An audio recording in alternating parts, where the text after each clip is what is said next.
Let's get into it right away. Lots to cover, so let's go with the game I'll be at. Big noon Saturday, USC goes on the road to face Illinois.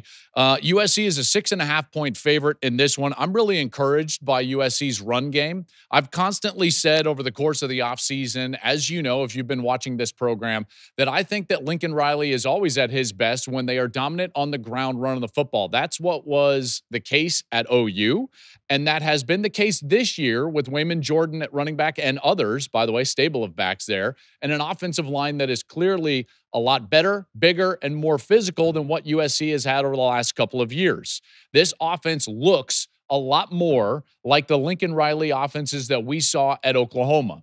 Those offenses were always 1 or 2 in the country in yards per play. They were always up there in the top 5 in yards per rush. Their quarterbacks were efficient, in the top 5 in the country throwing the football. They could also use their legs. They were dangerous in so many respects. And guess what?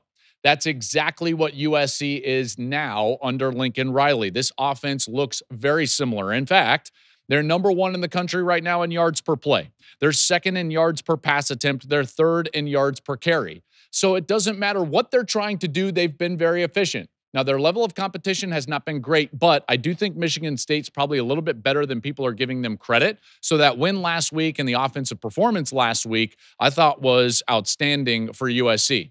Now, we get to Jayden Maiava, and I would encourage you to go back to Wednesday's episode of the show. I had Matt Leinart on, and we talked about Jayden Maiava. And Matt Leinart, of course, knows USC inside and out. And he made a really great observation, which is that Maiava reminds him a lot more of a Baker Mayfield style or even a Kyler Murray, maybe not as quick or a threat with his legs, but that he is a willing runner and he can threaten the defense with his legs, but he will still play within the structure of offense throwing the football.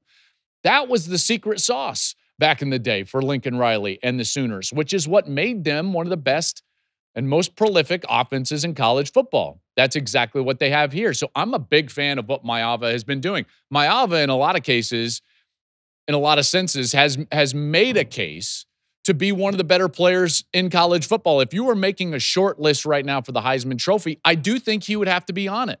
And in some respects, this could be a coming out party for Jayden Maiava in this game, nationally televised, obviously, against Illinois on a big moment here on Fox. They've got a great wide receiver on the outside. Mekhi Lemon is terrific. He's a really good player out wide. Jacoby Lane has been banged up. We'll see if he gets back into the mix. But this is an offense, like I said, that I really believe in.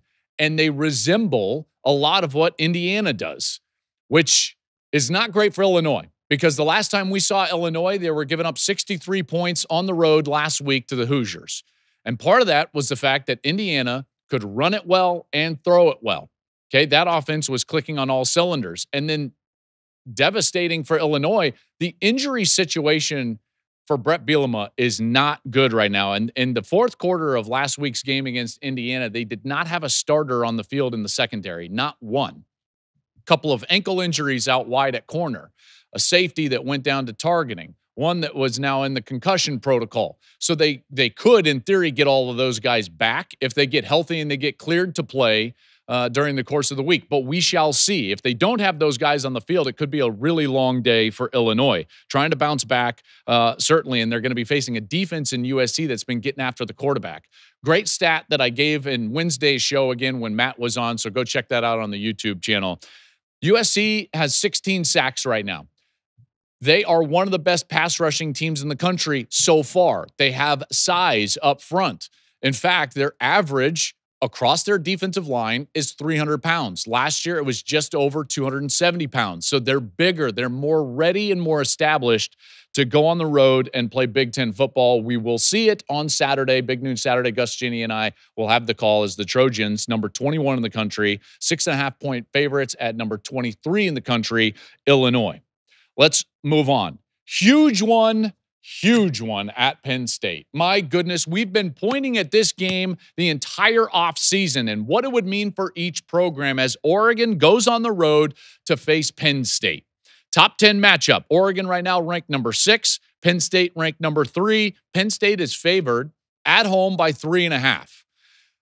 This is really the first prove-it game that we get to see this year. This version of Penn State and James Franklin, a rematch of last year's Big Ten title game in which, of course, Oregon won.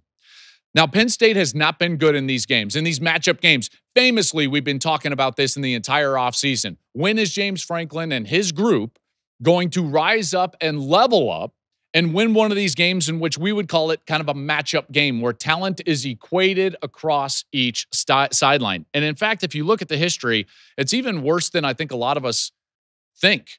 They've lost 14 straight regular season games against top 10 teams going back to when they beat Ohio State in a whiteout in 2016 on their route to a Big Ten title that year, by the way. The atmosphere is going to be electric. It really will be. And I think it's going to be incredibly tough for Oregon and their young quarterback, even though he's 3 years now out of high school. But Dante Moore is going to be going into an environment that really he hasn't seen before.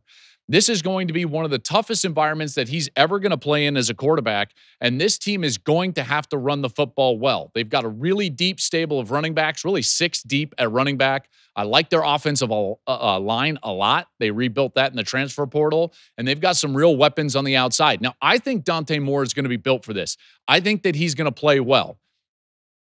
I do think that there's going to be some trouble for them at some point because of that environment. You look at Penn State, they've been a bit underwhelming against a schedule that is not all that formidable. And one of the things that I'm concerned about for Penn State is the fact that they have not thrown the ball well. Drew Aller, we think that he can be a great quarterback. I really still believe that. And yet, whether it was last year or even early this year, they don't go out and spin it with a lot of efficiency. They don't light anybody up with the passing game. Good thing they've got a great running game, but like, where is the game where you take an inferior opponent and throw it for 300 yards? We don't see it. We don't see it. And I think that is a troubling aspect if you're looking at this game from the Penn State point of view. The one thing they've got on their side, however, is that Oregon did not defend the run well against Northwestern a couple of weeks ago. So that's a team that now has been focusing on that, I'm sure, because Dan Lanning was so upset with the way that they played defensively against the run specifically against Northwestern. They better have that figured out because Penn State will threaten them with the run game. Those 2 running backs for Penn State are outstanding. Andy Kotelnicki, the offensive coordinator, outstanding in his creativity, the way that he gets those playmakers the ball out of the backfield, and they will test that Oregon run defense. I think this is going to be a classic. I really do. I think that this is going to come down right to the very end. I think that the environment is ultimately going to make the difference. And even though Penn State has struggled so mightily in games like this, the urgency to win this game has to be there. They have to win this game. I don't think Oregon has to win this game. Penn State has to win this game. So in a classic, backed by their fans and that environment, I think Penn State wins the game. I think they win it by a point. If you're telling me I can take points with Oregon, I'm going to do that. So how about 31-30 in an absolute barn burner? Penn State gets the win that they desperately need for their coach and for their program over a top 10 opponent in the regular season. They win it by 1, 31-30, but I will take the 3.5 with the Ducks. Thank you for watching the Joel Klatt Show YouTube channel. And if you like this clip, make sure to like it and subscribe to the channel, and you can stay up to date on all of my college football coverage.